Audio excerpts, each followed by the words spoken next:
हटा पहुंचे दमोह कलेक्टर और पुलिस अधीक्षक। पुलिस थाना में जनसंवाद किया, लोगों से चर्चा।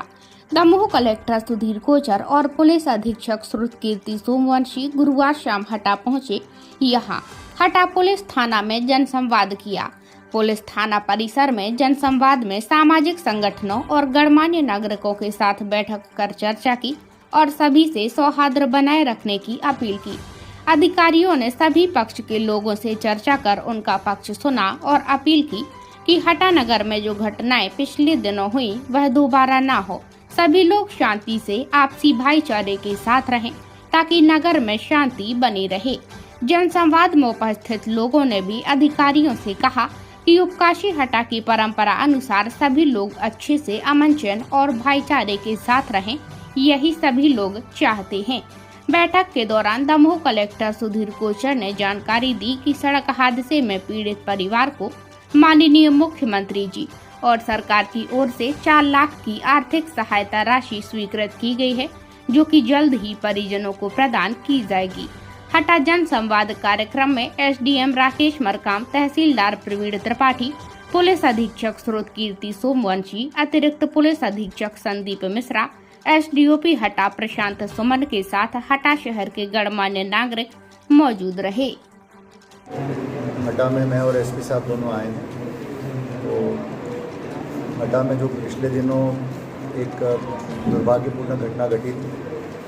और जिसको सभी के सहयोग से और पुलिस प्रशासन के प्रयासों से उसको टाला गया और आगे भविष्य में ऐसी कोई घटना ना हो और ऐसी परिस्थितियां दोबारा यहाँ पर न बने। इस उद्देश्य से हमने और एसपी साहब ने तय किया था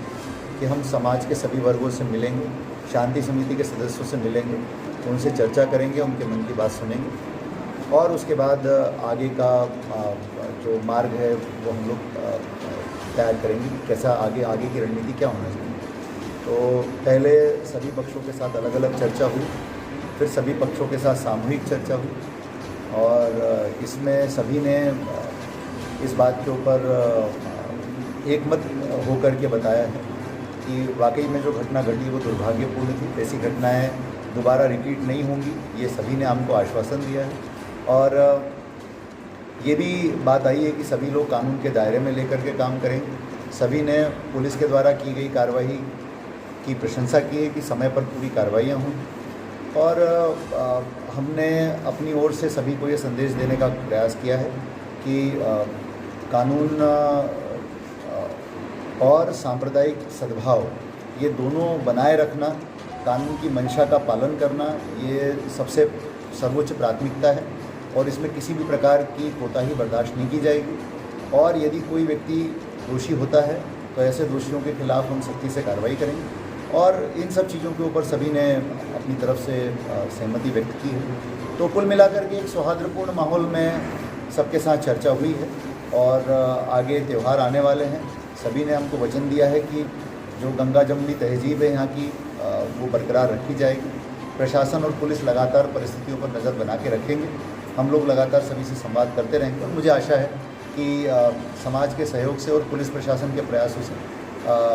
हम यहाँ पर हमेशा सांप्रदायिक सद्भाव, चैन और अमन बना करके रख पाएंगे। आज मैं और कलेक्टर साहब यहाँ हटा के प्रवास पर थे, जिसमें हम लोगों ने ये जो 14 से लेकर 18 के बीच की जो सांप्रदायिक घटना हुई थी उसके विषय में सभी पक्षों से चर्चा की है। हमारा केवल एक मुख्य उद्देश्य यही था कि इस प्रकार की किसी भी घटना का पुनरावृत्ति ना हो और उसके लिए हमसे क्या अपेक्षाएं हैं और हमारी सभी यहाँ के जो लोग हैं, जो सुधीजन हैं, जो शांति समिति के लोग हैं, उनसे क्या अपेक्षाएं हैं, ये चीज़ यहाँ पर डिस्कस हो जाए। तो सभी पक्षों से बहुत ही अच्छी बातचीत हुई है और हमारा ये मानना है कि हम आगे से इस प्रकार की कोई घटना यहाँ ना हो उसके लिए प्रिपेयर्ड है, लोगों से बातचीत में है, संपर्क में है। तो लोगों ने भी हमें यहाँ पर ये आश्वासन दिया है कि किसी भी प्रकार के किसी भी अवैधानिक कृत्य में या किसी एक्सीडेंट में या किसी क्राइम में या किसी और भी विवाद में वो पहले प्रशासन के पास जाएंगे, वहाँ पर अगर कार्रवाई नहीं होती है तो वो वरिष्ठ अधिकारियों के पास जाएंगे और किसी भी मामले में उसको सांप्रदायिक रूप में बदलने का प्रयास नहीं करेंगे। और इस बात पर भी चर्चा हुई है कि जो घटना हुई थी उसमें एक संयुक्त जांच दल गठित कर दिया जाए और उसकी जांच के आधार पर आगे की कार्रवाई है वो उसके आधार पर की जाए। तो माननीय कलेक्टर साहब ने डिसाइड किया है कि हम लोग इसमें एक संयुक्त जांच करवाएंगे और दोनों ही पक्षों के जो ग्रीवांसेस हैं, जो उनकी मांगे हैं, उनको हम लोगों ने सुना है और होपफुली आगे इस प्रकार की कोई घटना ना हो इसके लिए पूरे प्रयास कर लिए गए हैं और लोकल लेवल पर जो एसडीएम और एसडीओपी अधिकारी मौजूद हैं उनको भी निर्देश दे दिए गए।